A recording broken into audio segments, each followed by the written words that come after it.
Hi all, I have a couple of new chaplets that I just added to my arsenal, and today's installment is the chaplet of St. Mary Magdalene. So it's a cute little thing, right? I think we'll agree. We have a medal, if I can get it to stay still, featuring St. Mary Magdalene. There are 3 beads on the drop, a center, and then 10 beads above the drop. And her color is traditionally red and white. You see her dressed in artistic renderings, so that's the colors that I chose for the chaplet. And I just recorded the audio. It was only about 6.5 minutes that it took me to pray, so not a long one. It is one that you would either need to be a really good memorizer, which I am not anymore, I used to be, or you would need the prayers right in front of you, or of course the recording is aimed at helping in this regard so that you could just follow along with my voice, because it was mostly new material for me, if you will. And I'll describe what the chaplet entails and you'll understand what I mean.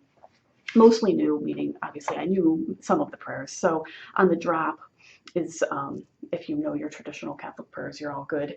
We have there is a special prayer on the medal, right? Yes, there is a prayer on the medal that was new to me. But then on the drop, it was an act of contrition. So that prayer that you say after the sacrament of reconciliation, an Our Father and a Hail Mary. And then above the centerpiece on the 10 additional beads, each is different. So there's a short, very lovely invocation that are different for each of the 10 to say, for the asking for the intercession of St. Mary Magdalene and each of these beads, followed by the Fatima prayer, which was, I do know that prayer, but I have never seen that used in a chaplet. That prayer is the one that is added into the rosary after you say the Glory Be. As you proceed through the decades, I pray the Fatima prayer. That's the way that I was taught. It's the one that's, "Oh my Jesus, forgive us our sins, save us from the fires of hell. Lead all souls to heaven, especially those in most need of thy mercy." It's that prayer. So that's included at the end of each of these 10 as well, but the beginning of each of the beads is slightly different. And it just each of them speaks of a certain aspect of St. Mary Magdalene's journey. And so it's really very nice.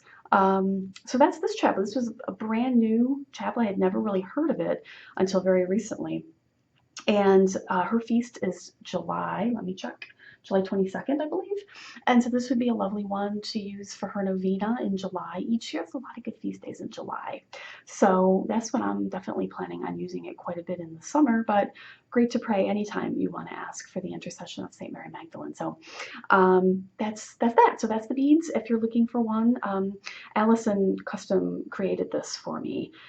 So that she's Rosaries by Allison on Etsy. There's a link on this page if you're seeing this, you're on the chaplet page. So up towards the top, there's a link to her shop, and you could just ask her for a custom order. I'm not sure that she has any listed right now. She might, but if she doesn't, you could just ask her for a St. Mary Magdalene chaplet, and she knows the configuration of the beads, and you'll be good to go. So let's move on over to the audio. See you later.